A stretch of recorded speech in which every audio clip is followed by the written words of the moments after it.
नमस्कार विद्यार्थी मित्रांनो, ग्रो अप इन्स्टिट्यूटमध्ये आपण सर्वांचे स्वागत आहे. आज आपण बघणार आहे डिफरन्शियल इक्वेशन या टॉपिकमध्ये एक्झॅक्ट डिफरन्शियल इक्वेशनचे काही क्वेश्चन. बघा, आपल्याला क्वेश्चन अशा टाईपमध्ये दिलेलं असते. सॉल्व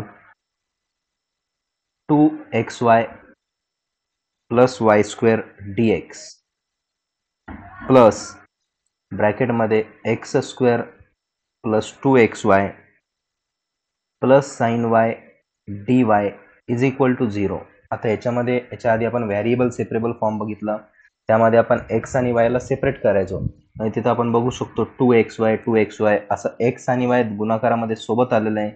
त्याच्याबरोबर वाय स्क्वेअर ॲडिशनमध्ये आहे, इकडं साइन वाय ॲडिशनमध्ये आहे. हे सेपरेट होऊ शकत नाही. त्याच्यामुळं मग आपल्याकडे एक दुसरी मेथड आहे. बघा, याला आपण कम्पेअर करू आपल्या स्टँडर्ड इक्वेशनसोबत. m dx plus n dx plus n dy is equal to 0. या इक्वेशन सोबत आपण त्याला कम्पेअर करू. याच्यावरून आपल्याला काय दिसतं बघा की m ची व्हॅल्यू जी आहे ती ही आहे. m बरोबर 2xy प्लस वाय स्क्वेअर ही व्हॅल्यू आहे m ची, आणि n ची जी व्हॅल्यू आहे ती आहे या ब्रॅकेटमधले n बरोबर x square plus 2xy plus sine y. बरोबर, x square plus 2xy plus sine y ही आहे. मग आपल्याला काय करायचं असतं बघा, एक्झॅक्ट डिफरन्शियल इक्वेशनमध्ये जो m आहे त्याचा derivative with respect to x y घ्यायचा असतो आणि n चा derivative with respect to x घ्यायचा असतो. पार्शियल डेरिव्हेटिव्ह बघा, derivative of m with respect to y. डॅबा बाय आपण त्याला म्हणतो. हे जो सिम्बॉल आहे याला म्हणतो आपण डॅबा बाय. काही जण डो बाय पण म्हणतात, चलता आपण डॅबा बाय म्हणू शकतो, डो वाय पण म्हणू शकतो, डेल वाय पण म्हणू शकतो. तर बघा, हे त्याचं नोटेशन आहे. तर पार्शियल डेरिव्हेटिव्ह म्हणजे काय की जेव्हा आपण विथ रिस्पेक्ट टू वाय घ्यायलो तर फक्त वायचाच डेरिव्हेटिव्ह घेणार, बाकी सगळं एक्स पण तिथं कॉन्स्टंट असणार. मग जेव्हा आपण बघा डॅबा वाय 2xy लिहिलं प्लस डॅबा वाय वाय स्क्वेअर लिहिलं, जर इथं वाय प्रेझेंट असेल तर बाकीचे कॉन्स्टंट असणार आणि वाय नसेल तर कॉन्स्टंटचा डेरिव्हेटिव्ह तर झिरोच असतो. बाकीचे फॉर्म्युले बेसिक आपले तेच आहे. इथं बघा, पहिल्या याच्यामध्ये 2x दिसतोय, तो कॉन्स्टंट आहे, तो बाहेर जाणार डेरिव्हेटिव्हच्या 2x. वायचा डेरिव्हेटिव्ह झाला 1 आणि वाय स्क्वेअरचा डेरिव्हेटिव्ह आपल्याला माहिती काय असतो 2y. बरोबर, डेरिव्हेटिव्ह वाय स्क्वेअर असतो 2y. म्हणजे आपलं आन्सर आलं डॅबा m बाय डॅबा y बरोबर 2x plus 2y. 2x plus 2y, डॅबा m बाय डॅबा y चं उत्तर आलं 2x प्लस 2y. हे आलं इक्वेशन नंबर 1. फर्स्ट आहे. इकडे n जो आहे तो n चा डेरिव्हेटिव्ह घ्यायचा with respect to x. n चा डेरिव्हेटिव्ह घ्यायचा विथ रिस्पेक्ट टू x. मग बघा, पहिली व्हॅल्यू आहे डॅबा बाय x एक्स स्क्वेअर, डॅबा बाय x 2xy प्लस डॅबा बाय x साइन वाय. तिथं एक आन्सर आपण सॉल्व करू. बघा, डॅबा n बाय डॅबा x बरोबर, इथं एक्स स्क्वेअर आहे, एक्स स्क्वेअरचा डेरिव्हेटिव्ह होतो 2x, एक्स स्क्वेअरचा डेरिव्हेटिव्ह होतो 2x प्लस इथं बघा एक्स आहे म्हणजे डेरिव्हेटिव्ह येणार, पण सोबत y आणि 2 जे आहे ते कॉन्स्टंट नंबर डेरिव्हेटिव्हच्या बाहेर चालले जाते. x आणि 2 आणि y कुठं झाले डेरिव्हेटिव्हच्या बाहेर. इथं उरलं एक्सचा डेरिव्हेटिव्ह असतो 1, डेरिव्हेटिव्ह ऑफ x असतो 1 प्लस इथं एक्सच नाही आहे. बघा, एक्सच नाही म्हणजे कॉन्स्टंट झाला आणि डेरिव्हेटिव्ह ऑफ कॉन्स्टंट नंबर असतो 0. बघा, इथं साइन वाय आहे, एक्स सोबत वायचा डेरिव्हेटिव्ह बरोबर वाय आलेला आहे विथ रिस्पेक्ट टू एक्स, तर त्याचं उत्तर डायरेक्ट 0 होऊन जातं. पार्शियल डेरिव्हेटिव्हमध्ये वाय हा कॉन्स्टंट असतो एक्स सोबत डेरिव्हेटिव्ह घेताना, तर साइन वायचं डेरिव्हेटिव्ह झालं उत्तर 0. साइन वायचं आलं 0 आणि आपलं फायनल आन्सर आलं डॅबा n बाय डॅबा x. डॅबा n बाय डॅबा x बरोबर 2x plus 2y, 2x plus 2y. हे पण काय आलं डॅबा n बाय डॅबा x is equal to 2x plus 2y. मग बघा, दोन्ही पण इक्वेशन जर बघितले आपण, पहिलं इक्वेशन बघा आणि दुसरं इक्वेशन बघा, फ्रॉम 1 and 2 असं लिहावं लागणार आपल्या इथं. फ्रॉम 1 and 2, फ्रॉम 1 and 2 डॅबा m बाय डॅबा y इज इक्वल टू डॅबा n बाय डॅबा x. डॅबा m बाय डॅबा y इज इक्वल टू डॅबा n बाय डॅबा x. Therefore given equation is exact differential equation. हे असं प्रत्येक ह्याच्यात लिहावं लागतं. Given equation is exact differential equation. चालतं, given equation is exact differential equation असं लिहिल्याच्या नंतर आपल्याला त्याचं सोल्युशन काढायचं आहे. तर सोल्युशन बघा कसं काढलं जातं. सोल्युशनसाठी आपला फॉर्म्युला आहे जे आपलं इक्वेशन होतं बघा M D X plus N D Y is equal to 0. आपलं जे इक्वेशन आहे ते तसंच राहणार. यांचं आपल्याला घ्यायचं आहे इंटिग्रेशन. पण इंटिग्रेशन घेत असताना पहिल्या याच्यामध्ये वाय बरोबर कॉन्स्टंट ॲज्युम करायचा, वाय बरोबर कॉन्स्टंट, आणि याच्यामध्ये एक्सचे टर्म्स निग्लेक्ट करायचे. निग्लेक्ट एक्स टर्म्स म्हणजे ज्याच्यासोबत यक्स आहे त्याला डायरेक्ट कट करून टाकायचं, त्याला घ्यायचंच नाही. ज्याच्यासोबत यक्स आहे त्याला घ्यायचं नाही. आता बघा पहिले आपण इथं जो लिहू परत एकदा इंटिग्रेशन. बघा आता यमची व्हॅल्यू काय दिसते आपल्याला इथं 2xy प्लस वाय स्क्वेअर, म्हणजे हे इक्वेशन पुन्हा लिहितो 2xy प्लस 2xy प्लस वायचा square into d x. Y बरोबर कॉन्स्टंट ॲज्युम करा, वाय बरोबर तिथं कॉन्स्टंट ॲज्युम करा, plus integration N D y. पण जेव्हा एनचं लिहिणार तर बघा पहिल्या व्हॅल्यूमध्ये एक्स आहे तो सोडून द्या, दुसऱ्या व्हॅल्यूमध्ये पण एक्स आहे तो सोडून द्या, तिसऱ्या व्हॅल्यूमध्ये एक्स नाही आहे तो घेऊ शकतो, म्हणजे फक्त साईन वाय घ्यायचं. समजलं का पॉईंट? ज्याच्यासोबत यक्स नाही तोच घ्यायचा. इथं यक्स आहे, इथं पण एक्स आहे, ते दोन्ही कॅन्सल झाले, फक्त उरलं साईन वाय. तिथं घ्यायचं नुसतं sine Y into D Y is equal to 0. आता इंटिग्रेशन जर आपण सॉल्व केलं तिथं काय म्हटलं, वायला कॉन्स्टंट ॲज्युम करा, ते 2y constant integration X D x, Y square constant integration D X plus integration sine Y D Y is equal to 0. इथं इंटिग्रेशन दोघांसाठी सेपरेट केलं. 2y जे होतं ते कॉन्स्टंट बाहेर लिहिलं. आता बघा 2y एक्सचं integration x square upon 2, y square constant integration D x असतं यक्स, प्लस साईन वायचं इंटिग्रेशन होणार मायनस कॉस वाय, साईन वायचं इंटिग्रेशन होणार minus cos Y is equal to constant c. Is equal to 0 नसते, is equal to constant c असते. चालते, is equal to 0 नाही, is equal to constant c. मग इथं बघा 2 कॅन्सल झालं, म्हणजे फायनल आन्सर आलं x square Y plus Y square X minus cos Y is equal to C. X square Y plus Y square X minus cos Y is equal to C. याला आपलं final answer. बघा आता next question. Solve Y cube sec square x D X plus 3y square into 10x minus sec square Y D Y is equal to 0. एक equation दिलं आपल्याला, याच्यामध्ये D एक्सच्या बाजूची व्हॅल्यू असती यम आणि डी वायच्या बाजूची व्हॅल्यू असती एन. कम्पेअर केलं आपण त्याला, मग यम बरोबर वाय क्यूब गुणिले सेक स्क्वेअर एक्स, एन बरोबर 3y square 10x minus sec square y. आपल्याला माहिती आहे यमचा derivative with respect to y घ्यायचा आहे, with respect to y y cube sec square x. ह्याच्यामध्ये जर आपण बघितलं sec square x constant number डेरिव्हेटिव्हच्या बाहेर चालले जाईल, सेक स्क्वेअर एक्स आणि वाय क्यूबचा डेरिव्हेटिव्ह येणार 3yचा स्क्वेअर डॅबा एम बाय डॅबा वाय. बरोबर, सेक स्क्वेअर एक्स डेरिव्हेटिव्हच्या बाहेर चाललं गेलं आणि वाय क्यूबचा डेरिव्हेटिव्ह आला 3y स्क्वेअर. फक्त वायचा डेरिव्हेटिव्ह घ्यायचा आणि एन सोबत घेताना फक्त एक्सचा एन सोबत घेताना फक्त एक्सचा डेरिव्हेटिव्ह घ्या. डॅबा एन बाय डॅबा एक्स, डॅबा बाय डॅबा x 3y square 10x minus डॅबा बाय डॅबा एक्स सेक स्क्वेअर वाय. लास्टच्या याच्यामध्ये बघा एक्स आहेच नाही, याचं उत्तर डायरेक्ट झालं 0. याच्यामध्ये 3y स्क्वेअर कॉन्स्टंट बाहेर येऊन जाणार 3y स्क्वेअर आणि tan एक्सचा डेरिव्हेटिव्ह असतो सेक स्क्वेअर एक्स, tan एक्सचा डेरिव्हेटिव्ह असतो सेक स्क्वेअर एक्स. याला डॅबा एन बाय डॅबा एक्स. जर दोन्ही इक्वेशन पहिलं इक्वेशन आणि दुसरं इक्वेशन दोन्ही बघितले, डॅबा एम बाय डॅबा वाय आणि डॅबा एन बाय डॅबा एक्स सेमच आहे. Sec square x 3y square 3y square दोन्ही सेमच आहे. डॅबा एम बाय डॅबा वाय इज इक्वल टू डॅबा एन बाय डॅबा एक्स आलेलं आहे आपलं. म्हणून equation is exact differential equation is exact differential equation. आता आपल्याला याचं काय काढायचं आहे, सोल्युशन. आपल्याला याचं सोल्युशन फाइंड करायचं आहे, बरोबर. मग सोल्युशन काढण्यासाठी आपल्याला माहिती काय करावं लागणार, integration M D x integration N D Y is equal to constant. इथं वाय बरोबर कॉन्स्टंट आणि इथं यक्स निग्लेक्ट करा. यक्सला काय करायचं, निग्लेक्ट करायचं. मग घेऊ आपण इथं इंटिग्रेशन. यमची व्हॅल्यू काय होती बघा, Y cube sec square X, Y cube sec square x D x, Y बरोबर कॉन्स्टंट प्लस.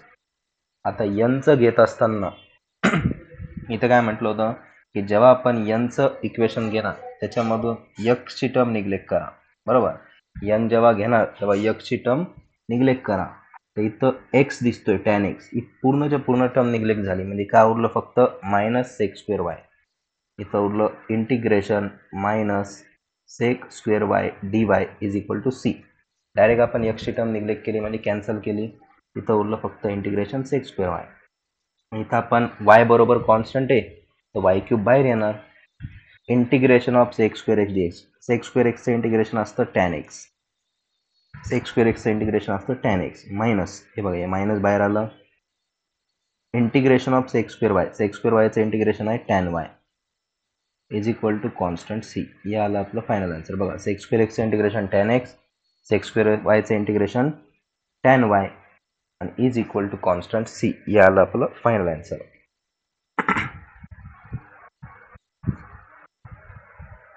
याच्या आधीचा जो क्वेश्चन होता बघा, याला स्टार करून ठेवतो, हे भरपूर एक्झाममध्ये विचारलं गेलं क्वेश्चन आहे. चालतं, हे भरपूर एक्झाममध्ये विचारलेला क्वेश्चन आहे तो. चला आता बघा नेक्स्ट आहे solve y in bracket 1 plus 1 by x plus cos y into dx plus दुसऱ्या ब्रॅकेटमध्ये x plus log x minus x into sin y minus x into sin y dy is equal to 0. आपल्याला माहिती आहे यमच्या बाजूचा जो dxच्या बाजूचा जो असतो तो यम असतो, dy बाजूचा जो असतो तो यन असतो. मग यम बरोबर आपण लिहून घेऊ, काय दिलं त्यांनी इथं, तर वायला आतमध्ये मल्टिप्लाय करू. इथं बघा वाय गुणिले एक वाय, वाय गुणिले 1 by x y by x plus cos y असं आपण त्याला सेपरेट करून घेतलं, बरोबर. Y plus Y by x plus cos y आणि यन बरोबर दिलेलं आहे बघा x plus log x minus x sine y minus x sine y. आपल्याला माहिती आहे यमचा derivative with respect to y घ्यायचा आहे, डॅबा बाय वाय, डॅबा बाय वाय बाय एक्स, डॅबा बाय वाय कॉस वाय. इथं जर आपण बघितलं लास्ट पॉईंट, डॅबा बाय वायचा डेरिव्हेटिव्ह असतो, डेरिव्हेटिव्ह ऑफ वाय असतो 1. इथं पण वायचा डेरिव्हेटिव्ह असतो 1 आणि तो डिवाइड मधला एक्स तर कॉन्स्टंट आहे, तर हे आलं 1 बाय एक्स. बघा 1 बाय एक्स कॉन्स्टंट बाहेर आलं वायचा डेरिव्हेटिव्ह झाला 1 प्लस. आता एक कॉस वायचा जो आहे तो मायनस साइन वाय असतो, कॉस वायचा डेरिव्हेटिव्ह काय असतो, मायनस साइन वाय, तर लिहितो मी मायनस साइन वाय. कॉस वायचा डेरिव्हेटिव्ह मायनस साइन वाय, हे आलं आपलं डॅबा एम बाय डॅबा वाय. आता यनचा derivative with respect to x घ्यायचा आहे, डॅबा बाय एक्स ऑफ एक्स, डॅबा by x of log x, डॅबा by x of x into sine y. मग याला आपण सॉल्व करू. विथ रिस्पेक्ट टू एक्स गेलो तर वाय कॉन्स्टंट राहणार, डॅबा एन बाय डॅबा एक्स, बरोबर. काय दिलं बघा तिथं, डॅबा एन बाय डॅबा एक्स बरोबर. बघा एक्सचा डेरिव्हेटिव्ह किती झाला 1, एक्सचा डेरिव्हेटिव्ह झाला 1 प्लस लॉग एक्सचा डेरिव्हेटिव्ह असतो 1 बाय एक्स, लॉग एक्सचा डेरिव्हेटिव्ह असतो 1 बाय एक्स. हे साइन वाय कॉन्स्टंट बाहेर, साइन वाय कॉन्स्टंट बाहेर आणि एक्सचा डेरिव्हेटिव्ह असतो 1, एक्सचा डेरिव्हेटिव्ह असतो 1. मग ते 1 लिहिलं नाही तरी पण चालन, चालतं. मल्टिप्लायमध्ये 1 म्हणजे जशाला तसा. मग दोन्ही इक्वेशनवरून बघा, पहिल्यावरून आणि दुसऱ्यावरून आपल्याला काय दिसायला की दोन्ही सेम आहे. डॅ बाय एम बाय डॅ by y is equal to डॅ बाय एन बाय डॅ बाय एक्स. डॅ बाय एम बाय डॅ by y is equal to डॅ बाय एन बाय डॅ by x. Differential equation is exact. Differential equation is exact. आणि जर differential equation exact असेल तर त्याचं सोल्युशन काढण्यासाठी आपल्याकडे फॉर्म्युला आहे integration M D X plus integration N D Y is equal to constant. इथं वाय कॉन्स्टंट ठेवायचं, इथं एक्सला निग्लेक्ट करायचं, म्हणजे घ्यायचंच नाही एक्सवाले टर्म. मग बघू आपण पहिल्या याच्यामध्ये इंटिग्रेशन यमची व्हॅल्यू आहे बघा आपल्याकडं Y plus 1 by Y sorry Y plus Y by x plus cos Y D X plus integration. आता यन मध्ये बघा, यन मध्ये यनच्या व्हॅल्यूमध्ये जर आपण बघितलं तर इथं काय दिसतं आपल्याला की पहिल्या याच्यात एक्स आहे ते कॅन्सल झालं, दुसऱ्या टर्ममध्ये पण एक्स आहे तो पण कॅन्सल झाला, तिसऱ्या टर्ममध्ये पण एक्स आहे तो पण कॅन्सल झाला. म्हणजे यनमध्ये प्रत्येक ठिकाणी एक्स आहे तर त्याची टर्मच नाही, म्हणजे इथे ना 0 dy. 0 dy integration 0 dy. आता आपण इंटिग्रेशन सेपरेट करू. Integration Y D x, integration Y by x D x, integration cos Y D x is equal to constant. इथं 0 झालं तर आपल्याला माहिती आहे वाय कॉन्स्टंट आहे इंटिग्रेशनच्या बाहेर. Integration D x y constant इंटिग्रेशनच्या बाहेर 1 by x D x, y constant cos y इंटिग्रेशनच्या बाहेर integration D x is equal to constant. बघा वाय तसंच इंटिग्रेशन डी एक्स झालं एक्स, वाय तसंच 1 बाय एक्सचं इंटिग्रेशन झालं लॉग एक्स, कॉस वाय तसंच इंटिग्रेशन डी एक्स झालं x is equal to constant. म्हणजे फायनल आन्सर आलं आपलं एक्स गुणिले वाय किंवा वाय गुणिले एक्स प्लस वाय गुणिले log x plus cos y गुणिले x is equal to c. किंवा आपण याला असं लिहू शकतो एक्स गुणिले वाय, वाय गुणिले लॉग एक्स, एक्स गुणिले cos Y is equal to c. या आलं आपलं final answer.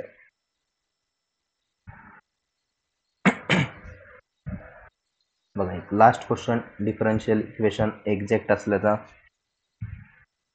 3x² plus 6xy² dx plus 6x² plus 4y² dy. ह्याला जर आपण कम्पेअर केलं तर यमची व्हॅल्यू दिसतीये ही आणि डीवायच्या बाजूची व्हॅल्यू असते यन, बरोबर. तर इथं लिहून घेऊ आपण यम बरोबर 3x² प्लस 6xy². यमचा derivative with respect to y घ्यायचा असतो. डॅबा बाय डॅबा वाय 3x² डॅबा बाय डॅबा वाय डॅबा बाय डॅबा वाय 6xy². पहिल्या व्हॅल्यूमध्ये जर आपण बघितलं तिथं वायच नाही आहे, त्याचं उत्तर 0 होऊन जाणार. दुसऱ्या व्हॅल्यूमध्ये 6x कॉन्स्टंट डेरिव्हेटिव्हच्या बाहेर येईल. डॅबा एम बाय डॅबा वाय बरोबर हे बघा याचं उत्तर आलं 0 प्लस 6x कॉन्स्टंट बाहेर आलं, y² चा डेरिव्हेटिव्ह होतो 2y, y² चा डेरिव्हेटिव्ह असतो 2y आणि 6 गुणिले 2 म्हणजे डॅबा एम बाय डॅबा वायची व्हॅल्यू आली 12xy 12xy. डॅबा एम बाय डॅबा वायची व्हॅल्यू 12xy. दुसरं आहे आपलं यन इज इक्वल टू दिलेलं आहे आपल्याला 6x² प्लस 4y². यनचा derivative with respect to x घेत असतो आपण. मग बघा डॅबा बाय डॅबा एक्स 6x² प्लस डॅबा बाय डॅबा एक्स 4y². दोघांसाठी डेरिव्हेटिव्ह सेपरेट केला पण लास्टच्या ह्याच्यात काय दिसतं आपल्याला एक्स आहेच नाही, त्याचा डेरिव्हेटिव्ह 0 होणार. डॅबा एन बाय डॅबा एक्स याच्यामध्ये 6 आणि y constant, derivative of x² होऊन जातो 2x. डेरिव्हेटिव्ह ऑफ x² काय असणार 2x प्लस याचं डेरिव्हेटिव्ह आलं 0 म्हणजे डॅबा एन बाय डॅबा एक्स आलं साईन दुने 12xy, ते पण किती आलं 12xy. मग दोन्ही इक्वेशनवरून आपल्याला काय दिसतंय की डॅबा एम बाय डॅबा वाय इज इक्वल टू डॅबा एन बाय डॅबा एक्स दोन्ही इक्वल आहे. Therefore equation is exact differential equation. Equation is exact differential equation. मग याचं सोल्युशन कसं काढतो आपण, तर सोल्युशनमध्ये बघा integration M D x integration N D Y is equal to constant. एक्सला निग्लेक्ट करा, इथं वायला कॉन्स्टंट ॲज्युम करा. मग एमची व्हॅल्यू बघा 3x² plus 6xy² 3x² plus 6xy² dx plus integration